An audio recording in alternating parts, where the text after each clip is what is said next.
Nabi Shallallahu Alaihi Wasallam pernah mengajarkan kepada kita bagaimana tata cara berwudu.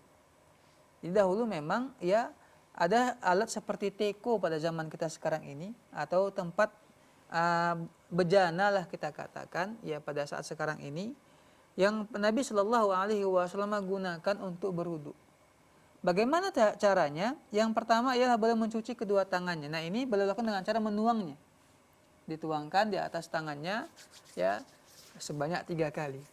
Nah setelah itu Nabi Shallallahu Alaihi Wasallam langsung mencukuh air tersebut yang ada di baskom itu dan mencuci ya berkumur-kumur sambil memasukkan air ke dalam hidungnya sebanyak 3 kali.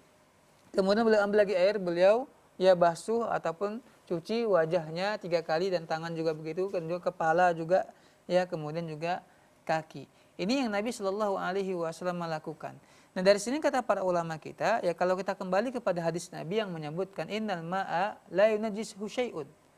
Sesungguhnya air itu nggak akan dinajisi oleh sesuatu apapun. Artinya apa? Pahami antara benda najis dengan benda yang tidak najis. Nah kalau seandainya di baskom tersebut masuk benda najis, maka nggak boleh kita gunakan. Ya seperti bangkai tikus ataupun seperti bangkai cicak, nggak boleh kita gunakan. Pasti sudah merubah itu kalau di baskom dia jatuhnya, di baskom. Tapi kalau tangan kita nggak najis, kecuali tangan kita ya ada memang najisnya. Ya seperti orang yang baru menceboi anaknya langsung dia masukkan ke dalam air, maka dia najis. Tapi kalau nggak ada sebelumnya benda najis yang kita pegang, boleh kita gunakan.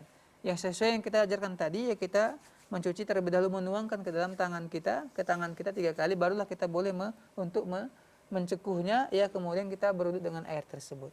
Maka di sini ya meskipun tidak sampai 2 kullah, maka boleh kita melakukan hal seperti itu. Meskipun yang lebih afdal ialah kalau kita melakukan seperti di masjid dengan menggunakan keran air begitu. Oke, ya.